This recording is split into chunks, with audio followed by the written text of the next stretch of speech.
O Joe vai ficar bem.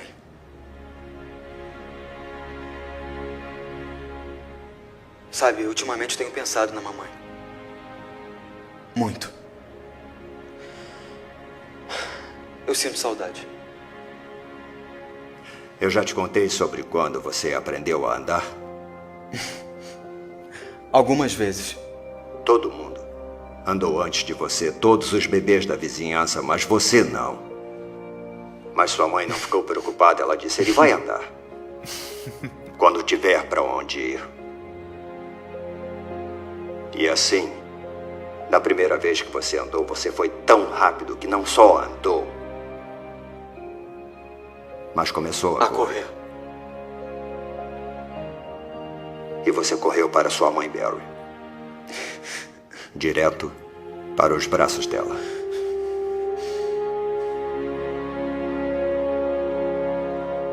Você tinha para onde ir.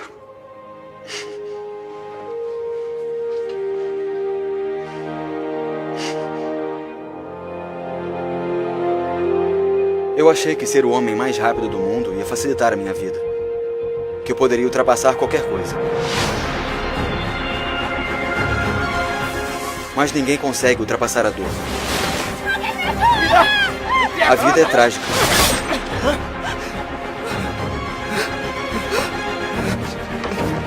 Mas também é preciosa. E doce. O raio vive.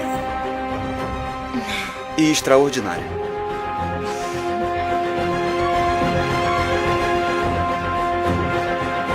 E a única forma que eu tenho de honrar a vida da minha mãe é continuar correndo. Flash. Esse filme, na verdade, é uma série, se chama Flash. É um dos quadrinhos da DC Comics. É a mesma que faz Superman, Batman, esses filmes assim de super-herói. E ela conta a história de Barry, que é esse rapaz que está aí. Ele recebe o superpoder de velocidade quando o raio cai em cima dele, quando tem uma explosão de um acelerador de partículas, e ele recebe esse dom de correr muito rápido. Ele é o homem mais rápido do mundo. Mas apesar de ter recebido esses poderes, o grande peso da vida dele não foi embora. Quando ele é criança, ele é acordado no meio da noite, uma sensação estranha, ele vai para a sala e tem uma luz correndo ao redor da mãe dele. Ele tem poucos anos de idade, uns 7, 8 anos de idade. E de repente, sem ele perceber, ele é colocado para fora de casa por essa luz, uma dessas luzes, e a mãe dele é assassinada lá nessa noite. E o pai dele é preso injustamente, que é esse que apareceu, ele está na prisão, o pai dele é preso injustamente, porque eles acham que foi o pai que assassinou a mãe, mas na verdade não foi, foi outra pessoa. Então ele sofre essas duas grandes dores na vida. Ele perdeu a mãe e o pai no mesmo dia, a mãe assassinada e o pai que foi preso injustamente. A vida é real, assim como nessa história de ficção, e cheia de injustiças e de dor e de sofrimento. Quando eu digo sofrimento, eu não estou falando do gato que vai lá em casa, faz xixi em cima dos nossos sapatos e depois passa na maior cara de pau olhando pra gente assim como se não fosse nada. Não é esse tipo de sofrimento que eu estou falando. Nem o sofrimento de quando eu era criança, minha irmã mais velha me chamava de menino de rua, porque eu gostava de usar camisas grandes. Ele disse, você parece um menino de rua, é como se você se veste. Nem é dessa família, eu acho. Acho que te acharam no lixo. Ela dizia. Nem é do tipo de sofrimento. Outro dia eu estava dirigindo a banda no ensaio e sem querer o meu zíper se abre. Acontece esse tipo de coisa, né? Acontece com todo mundo. Mas aí, em vez de Ivanildo que viu ele chegar assim, me chamar no cantinho, seu zíper está aberto, né? Fecha, porque senão vai aparecer alguma coisa. Assim que a música terminou, ele falou, toma cuidado, senão a asa branca vai voar. Nunca fui tão humilhado na minha vida inteira. Na frente dos meus liderados, ele fala um negócio desse. Muito obrigado, Ivanildo, por ter feito passar por esse sofrimento. Não, na verdade, todos nós, a gente já sofreu coisas bem mais graves do que essas que eu citei, do que essas besteiras. Na série, Barry, ele fala assim, o ator principal, o personagem principal, ele fala, não interessa se você é o garoto mais lento ou o homem mais rápido do mundo. Todos nós estamos correndo de algo, correndo para algo, correndo para alguém. E não interessa o quão rápido você é, existem coisas de que você nunca vai conseguir fugir. Algumas coisas sempre pegam você. E talvez você já se perguntou, por quê? Por que os problemas sempre têm que conseguir pegar a gente? E mais ainda, se existe realmente um Deus que é bom, por que Ele permite que exista tanto sofrimento no mundo? Tantas coisas ruins que acontecem com coisas boas, com pessoas boas até. E existem 4 causas de sofrimento, mas essa noite eu só vou citar 3 e a outra a gente vai ver no domingo que vem. A primeira é eu mesmo sou responsável pelos os problemas que eu passo. Meu tio conta que uma vez, quando adolescente, ele pegou a espingarda do meu avô escondido, porque na Suíça todo mundo serve ao exército, é obrigatório para todos os homens, e todos os homens realmente servem, só que eles podem levar a espingarda para casa. Nem é mais espingarda, agora é uma outra arma, mas na época era tipo uma espingarda. E aí eles levam para casa, e meu tio, ele pegou do meu avô e foi com um amigo atirar no campo, tentar ver se achava alguma coisa para atirar, para cimentar o tiro dele. E aí passou um carro por perto de um lugar onde ele estava, aí ele quis esconder, queria colocar dentro da calça assim para ninguém ver, deu um tiro no pé. Aí ele pegou, voltou para casa, chamou a irmã, vem rapidinho, pega uma pinça, tira aqui a bala para os meus pais não perceberem que eu peguei a espingarda deles. Falei, não, mas eu não sei fazer isso, eu não sou enfermeiro. Não, mas pega qualquer coisa, tenta tirar essa bala aqui do meu pé.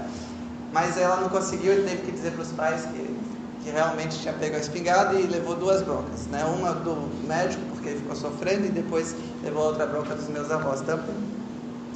Então, não se pode culpar ninguém por esse tipo de problema. Às vezes a gente sofre por estupidez própria. Deus não tem nada a ver com isso. É por causa dos nossos próprios erros. Às vezes é por não falar a verdade, ou por falta de prudência, ou por insistir em um relacionamento que todo mundo aconselha em deixar, ou é por não pedir ajuda para se livrar de um mau hábito, ou é por palavras ditas precipitadamente, sem pensar, ou é por egoísmo, ou é por excesso em alguma área da vida. A Bíblia fala assim: não se deixe enganar, de Deus não se zomba, pois o que o homem semear, isso também colherá. Quem semeia para a sua carne, da carne colherá destruição, mas quem semeia para o Espírito, do Espírito colherá a vida eterna. O que Paulo queria dizer é, Deus é bom, mas Ele não é besta para ficar passando a mão na sua cabeça o tempo todo. Você escolheu isso, você mesmo tomou essa decisão, então não é culpa de Deus, de você, por exemplo, se você não escolheu falar a verdade, colher relacionamentos sem profundidade, ou se por falta de prudência você colhe um acidente, ou se por insistir em um mau relacionamento você colhe um coração despedaçado, ou se por continuar com um mau hábito, problemas de saúde vêm na sua vida e ferem as pessoas também que estão ao seu redor. 2 dos meus tios que eu tive do lado do meu pai morreram por conta de cigarro, tiveram câncer nos pulmões e morreram. E esse tio que eu falei da espingarda, ele teve câncer na garganta também por causa do fumo, e ele teve que abandonar a música por causa disso. Ele era um excelente trompetista e tocava de maneira profissional, mas fora isso ele perdeu a voz também. Pior do que isso, ele perdeu a voz, que teve que fazer cirurgia, tirar as cordas vocais. Ele fala com um aparelhinho, tipo, fica uma voz feita de robô. Então a gente não pode culpar Deus por causa de erros que são nossos. Ele mesmo já disse na Bíblia que a gente vai ter que assumir as consequências do que a gente está plantando hoje. Mas o segundo motivo de sofrimento é os erros de outras pessoas. Esse é o caso, por exemplo, do protagonista da série Flash. Não foi culpa dele, a mãe dele ter morrido, nem o pai ter sido preso injustamente. Mesmo assim, ele colhe as consequências dia após dia da dor e do sofrimento por causa do pecado de outras pessoas.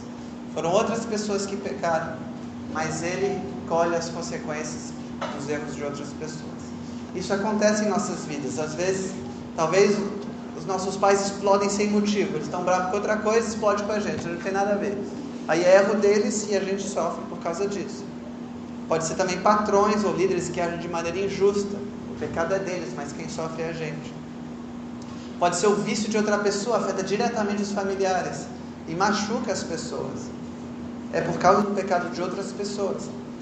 Ou quando outras pessoas nos ferem fisicamente ou emocionalmente, ou até dão um prejuízo financeiro para a gente, sei lá, não devolvendo o dinheiro que a gente emprestou, ou ficando com dívidas com a gente. Não é nosso erro, é erro de outros, mas a gente sofre as consequências. O mundo inteiro hoje, por exemplo, está com medo de talvez colher as consequências que o futuro presidente dos Estados Unidos vai decidir, as coisas que ele vai decidir. Está todo mundo meio com medo, o que ele vai tomar como decisão que pode afetar nossas vidas. E nesse momento a gente pode ser levado também a gritar com Deus: por que você não fez nada se você é o Todo-Poderoso? Você podia ter evitado isso, Deus? Por que você não fez nada para impedir essa situação? Para responder isso, a gente tem que pensar que quando Deus criou o mundo, Ele tinha um propósito para os seres humanos. O propósito de Deus para cada ser humano é que os seres humanos amassem a Deus. Esse era o objetivo. Jesus disse que Deus queria esse objetivo para cada ser humano que foi criado. Foi Jesus que falou isso. Só que tem um problema. Não tem como forçar alguém a amar. Eu não poderia ter dito, por exemplo, para a Clarissa 5 anos atrás: a partir de hoje, porque eu te amo, você vai ter que me amar. É obrigatório e vou fazer você me amar de qualquer jeito. Você vai fazer. Não funciona assim. Eu até posso forçar alguém a me obedecer, mas a me amar, não. Então, por causa desse projeto de Deus, de que cada ser humano deveria amar Ele teve que dar liberdade para as pessoas escolherem. E isso que a gente chama de livre-arbítrio. Cada um tem que decidir por si mesmo se vai querer amar a Deus, ou então se vai querer fazer o que deseja, simplesmente seguir o seu próprio caminho e fazer as coisas que desagradam a Deus. Ele não pode impedir todas as pessoas de fazerem todas as coisas erradas, senão ninguém mais teria livre escolha, ninguém mais poderia escolher amar a Deus. Todo mundo teria que ser tipo um robô, fazer só aquilo, fazer só aquilo, fazer só aquilo.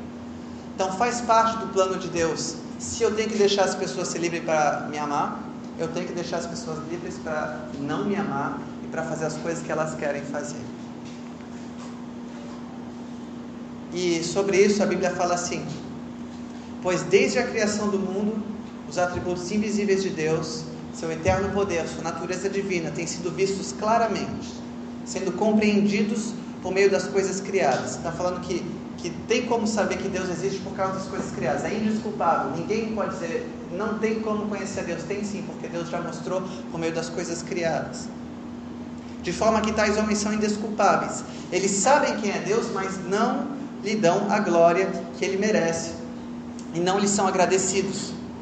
Pelo contrário, os seus pensamentos se tornaram tolos e sua mente vazia está coberta de escuridão. E como não querem saber do verdadeiro conhecimento a respeito de Deus, Ele entregou os seres humanos aos seus pensamentos. O que Ele quer dizer é que Ele deixou, então, cada um fazer o que bem entendeu.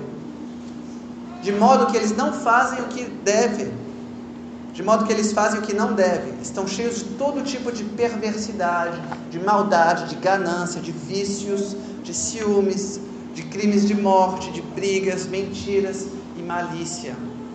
Caluniam e falam mal uns dos outros, têm ódio de Deus e são atrevidos, orgulhosos e vaidosos.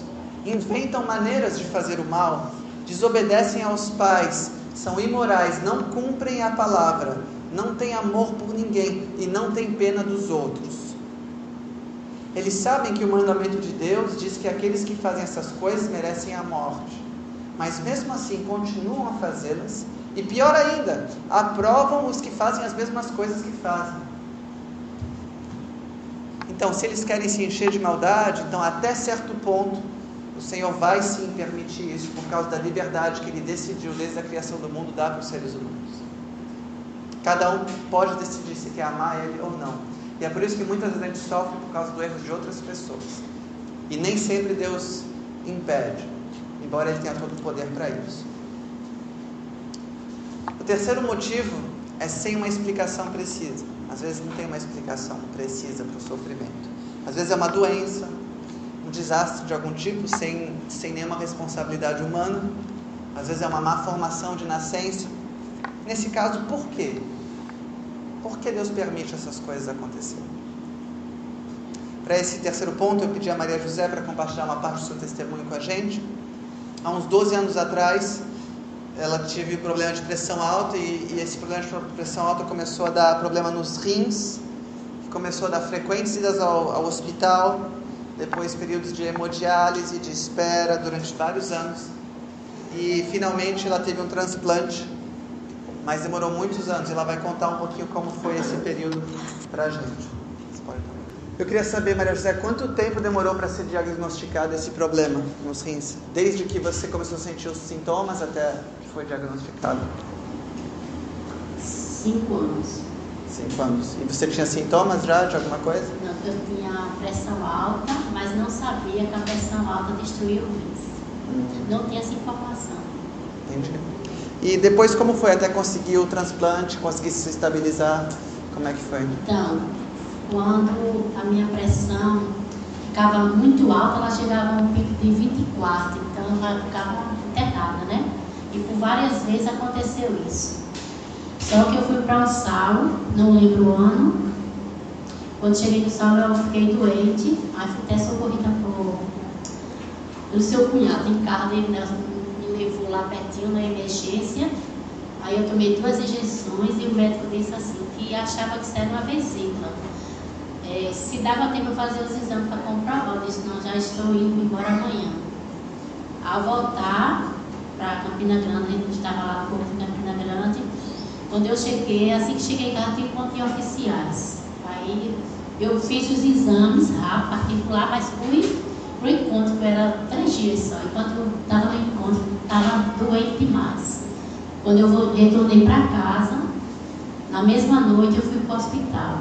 Uma emergência, quando a médica olhou para mim, sem fazer exame nenhum, ela disse, eu não vou duvidar, mas eu tenho certeza que o seu problema é renal. Dali já encaminhou para fazer os exames, e quando eu fui para a sala da médica, foi rapidinho. Cheguei na sala da médica, ela disse para a minha vez, nós foi assim vizinho pegar lá uma encomenda. Quando eu entro na sala, que ela abre os exames, ela já vai falando tudo, né? Aí ali eu desmaiei, né? Não aguentei. Aí eu só lembro que meu esposo colocou assim na Kombi bem rápido, né? E eu, retornei fazer, só senti assim, os nervos, né? Torcendo, uma coisa horrível. Quando eu cheguei no hospital, já na cadeira de rodas, já não andava para ser socorrida, já fui direto para a sala de hemodiálise. Assim, para mim foi a surpresa maior da vida. Eu nunca não desejo a ninguém ver o que eu vi, né? Aquelas pessoas tudo fazendo já hemodiálise. E ali eu fiquei numa cama, fizeram rapidinho, colocaram um catete, esperou o médico, eles colocaram o catete. Aquela mesma manhã eu já fui fazer hemodiálise. Então, aquele dia de manhã desmaiei várias vezes, porque o tratamento era forte, né? E eu nunca tinha passado por isso. Aí levanta as pernas até. E ali eu fiquei internada por 6 dias, nós fazendo hemodiálise todos os dias. Depois saí do hospital, fui para casa e fazia hemodiálise 3 vezes por semana. Quando o médico fez a primeira fístula, que é para fazer a hemodiálise no braço, não deu certo, né? Quando ele fez a segunda, não deu certo, porque botou um catéter aqui primeiro, para primeiro fazer o jeito, né? Aí quando fez a segunda fístula, ele disse, minha filha, não vou mais cortar os seus braços. Você tem família fora daqui, Recife, São Paulo? Eu disse, não tenho. Mas nós somos pastores e podemos falar com o nosso divisional e ele vai tomar providência. E eu trabalho em Campina Grande, em São Paulo. Aí o coronel Rogério estava fazendo visita nesse final de semana. Ele disse, olha, o que você decidiu assim embaixo. Ele disse, olha, eu quero ficar no Recife, porque minha família é mais próxima, né, para cuidar de mim. E ali começou mesmo a hemodiálise. Aí fiz 2 anos no catete e as fístulas, fiz 6. Fiz 2 em Campina Grande, fiz mais 4 no Hospital Português. Não teve jeito. Foi 6 fístulas e não deu certo. E quando não deu certo, o médico disse para mim, você tem que fazer outro tipo de tratamento, que é peritoneal, né? Que é um tratamento que coloca esse catete só aqui na barriga. Meu Deus, né? Então, todas as pessoas falavam muito mal desse tipo de tratamento. Tinha que fazer em casa, tinha que ser um lugar só reservado, né? Só entrava eu e meu esposo para fazer esse tratamento. Quando estava fazendo, não podia entrar ninguém. Podia telefone tocar, não podia. Então, um tratamento assim muito Por causa de minucioso. infecção, né? Porque ficava aberto, era isso? Não, bota um cateter, é fechadinho, mas é o higiene, né? Não pode entrar ninguém. É uma coisa bem. Aí ganha todo o material do SUS, né? Máquina, bolsa, mas para isso fizemos um tratamento de 3 meses. Tanto manual, podia faltar energia, né? Não poder ficar ligado àquela máquina, eu ficava a noite toda. Eu ficava o dia inteiro, até a noite, eu passava a noite inteira ligado naquela máquina, por 5 anos. Foi o segundo tratamento. E esse tratamento, graças a Deus, Deus cuidou que eu não sentia nada. Quando fazia hemodiálise, mexia com sangue, né? Eu chegava em casa muito cansada de não poder nem me mexer. Cansada de ficar numa rede, queria ir mais para o quarto, para a cama, não aguentava mais, só numa rede. E eu não podia andar. No outro dia, minha irmã veio embora para cuidar de mim. E ela vamos tomar um banho de sol, ficava me animando, né? Eu lá, fraca, sabe? Porque o hemodiálise faz o tratamento, mas todas aquelas vitaminas, aí as impurezas, né, do sangue, mas as vitaminas vai em frente, você está muito fraco. E quando eu fiz o segundo tratamento foi diferente, né? Não senti nada. Aí, para chegar ao transplante, pronto. Chegou, estava em João Pessoa. Quando chegou a primeira chamada do transplante, a gente foi correndo lá, de madrugada, mas chama várias pessoas. 2 rins, mas chama 6, 8 pessoas. Aquele que tiver mais compatível é que vai receber. A primeira vez não foi possível, chamaram a outra, fizeram o exame de óculos, pediu desculpa pra gente e voltou para casa, né? E eu falei, não fique triste não. Eu digo, não, Deus está comigo. Chamou a segunda vez, novamente, não de novo. Voltei para casa. Isso 7 anos já, né? 5 da pressão, mais esses 7 anos até chegar. Aí na terceira vez, quando chamou, aí foi para uma moça bem jovem de 14 anos e o outro para mim. Aí ele já ficou certo. Só que a alegria era grande, né? E quando eu cheguei na sala de cirurgia para receber esse rins, aconteceu algo assim que eu não esperava, não estava preparada para aquilo, né? O meu sangue não cruzava aqui no Recife, em laboratório nenhum. E eu lá na sala já 2, 3, 4 horas, e só que a chefe, a médica, ela disse, desce ela estava lá na cama, desce ela e manda vir mais uns 5, liga aí para vir mais 5 para não perder esse risco. Faltava minutos, não faltava mais horas. Né? Tentar e nada. Esse sangue lá. E quando conseguiu, eu só escutei a médica dizer, glória a Deus. Aí começou a fazer. Tá. Depois de feito o transplante, deu algumas complicações, né? Fui para sair da UTI em 3 dias, mas quando estava na enfermaria, peguei a infecção hospitalar, tem que ser aberta de novo. Então, foi quando assim, eu nunca senti a mão de Deus tão presente na minha vida, aquela experiência assim tão forte, porque ali eu não senti medo, nem fiquei chorando, nem nervosa, assim. Eu fui normal. Tchau, meninas, né? Ficaram assim, né? Aí a primeira. Quando ponteou lá em cima, que eu desci, que o médico veio olhar, aí ficou tudo vermelho novamente. Sobe de novo. Então fui aberta mais 2 vezes. Para ser mais rápido. Fiquei no hospital 3 meses. Minha família de João Pessoa.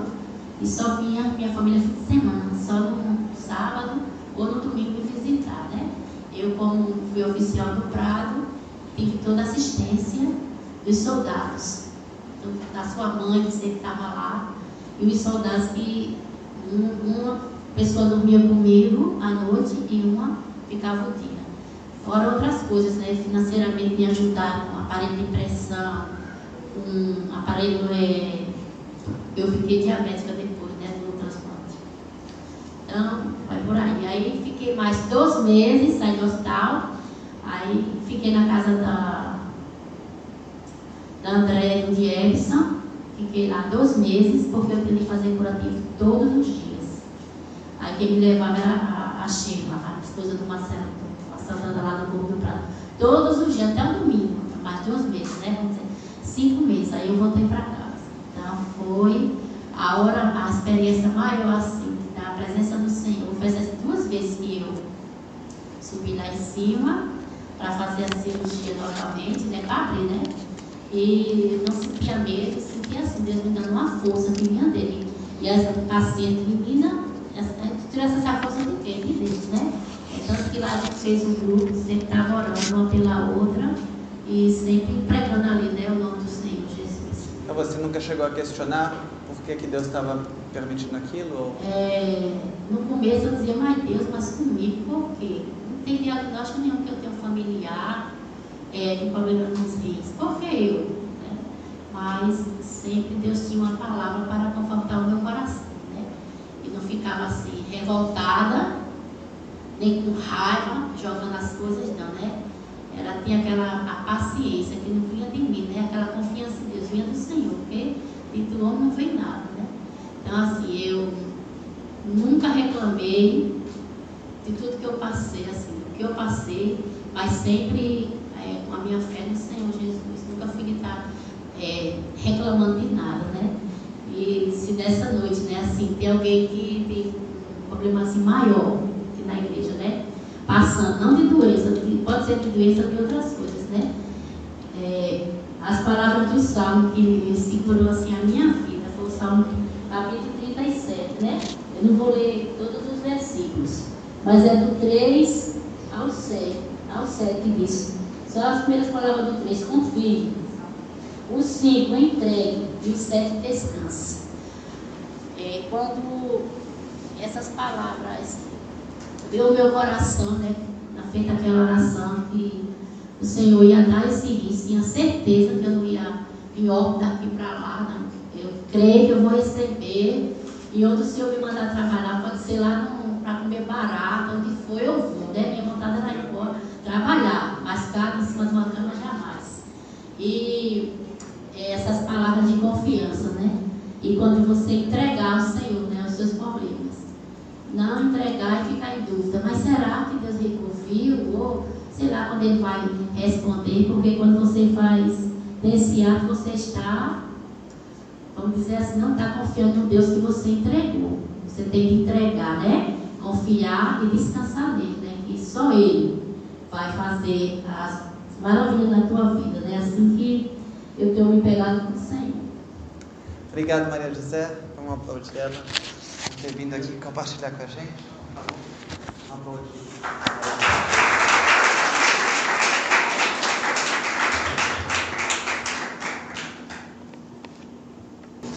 Sabe, o que eu quero dizer, como a Maria José falou, que não importa qual é o tipo de problema que você está passando, seja por você mesmo, seja por causa de outra pessoa, ou sem explicação assim. Jesus, quando ele estava aqui na terra, ele mostra que Deus se importa, na verdade. Jesus não tratava as pessoas que estavam passando sofrimento com indiferença. Ele não dizia, você está sofrendo por causa da sua própria culpa, foi você que pecou, então te vira.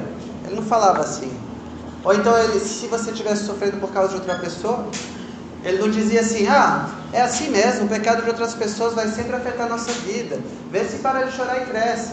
Não, Jesus não falava esse tipo de coisa. Ou então, se alguém sofria por uma causa assim, meio inexplicável, ele não ia falar, que pena que morreu, mas a vida é assim mesmo. De jeito nenhum. O Deus que Jesus mostrou é um Deus que sabe que sim, ele tem muitos problemas e dificuldades na vida, mas que Deus continua ali para ajudar.